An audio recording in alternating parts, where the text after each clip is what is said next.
નમસ્કાર મિત્રો, કેન્દ્રીય કર્મચારીઓ માટે એક મોટી ચર્ચા સામે આવી રહી છે. શું 8મા પગાર પંચ હેઠળ કર્મચારીઓને 12 લાખ સુધીનું એરિયર મળી શકશે? કે શું બેઝિક પગાર 69,000 રૂપિયા થઈ શકશે? આજે આપણે જાણીશું આ સમગ્ર અપડેટની સંપૂર્ણ હકીકત અને તમામ મહત્વની વિગતો વિશે. તો વિડીયોને અંત સુધી જરૂરથી જોતા રહેજો. મિત્રો, કેન્દ્રીય કર્મચારીઓ અને પેન્શનરો હાલમાં 8મા પગાર પંચને લઈને આતુરતાની રાહ જોઈ રહ્યા છે. 8મા પગાર પંચની ભલામણો લાખો કર્મચારીઓ અને પેન્શનરોના પગાર તથા પેન્શન પર સીધી અસર કરશે. હાલમાં સૌથી વધુ ચર્ચા એરિયર અને ફિટમેન્ટ ફેક્ટરને લઈને થઈ રહી છે.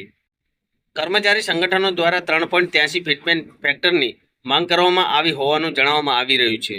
જો આવું ફિટમેન્ટ ફેક્ટર સ્વીકારવામાં આવે તો હાલમાં 18,000 રૂપિયા પગાર બેઝિક પગારે વધીને આશરે 69,000 રૂપિયા સુધી પહોંચી શકે છે. એટલે કે બેઝિક પગારમાં લગભગ 51,000 રૂપિયાનો વધારો થઈ શકે છે. હવે આપણે વાત કરીએ એરિયરની. સામાન્ય રીતે કોઈપણ પગાર પંચની ભલામણો અમલમાં આવવામાં સમય લાગે છે. 8મા પગાર પંચ 1 જાન્યુઆરી 2026થી અસરકારક માનવામાં આવે અને તેનો અમલ મોડો થાય તો કર્મચારીઓને બાકી રહેલી રકમ એરિયર તરીકે મળી શકે છે. કેટલાક અહેવાલોમાં એવો અંદાજ વ્યક્ત કરવામાં આવે છે કે જો અમલમાં લગભગ 24 મહિનાનો વિલંબ થાય અને 3.83 ફિટમેન્ટ ફેક્ટર લાગુ થાય તો અમુક કર્મચારીઓને 12 લાખ રૂપિયા સુધીનું એરિયર મળી શકે છે.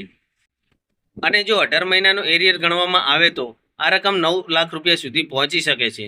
પરંતુ અહીં એક મહત્વની વાત ધ્યાનમાં રાખવાની જરૂર છે કે કેન્દ્ર સરકાર હજુ સુધી 3.83 ફિટમેન્ટ ફેક્ટર અંગે કોઈ સત્તાવાર જાહેરાત કરી નથી.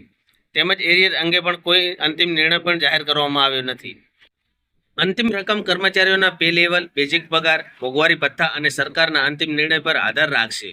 તેથી હાલમાં સોશિયલ મીડિયા અને કેટલાક અહેવાલોમાં ચાલી રહેલી ચર્ચાને માત્ર સંભવિત અંદાજ તરીકે જોવી જોઈએ.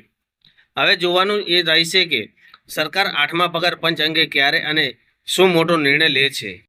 જેમ કે કોઈ સત્તાવાર અપડેટ આવશે, અમે સૌથી પહેલાં તમને માહિતી પહોંચાડીશું. તો દર્શક મિત્રો, તમને શું લાગે છે? 3.83 ફિટમેન્ટ ફેક્ટર લાગુ થવું જોઈએ કે નહીં? તમારો અભિપ્રાય કોમેન્ટમાં જરૂરથી જણાવજો. અને હા દર્શક મિત્રો, વિડીયો ગમ્યો હોય તો લાઇક કરજો, શેર કરજો અને સબસ્ક્રાઇબ કરવાનું ભૂલતા નહીં.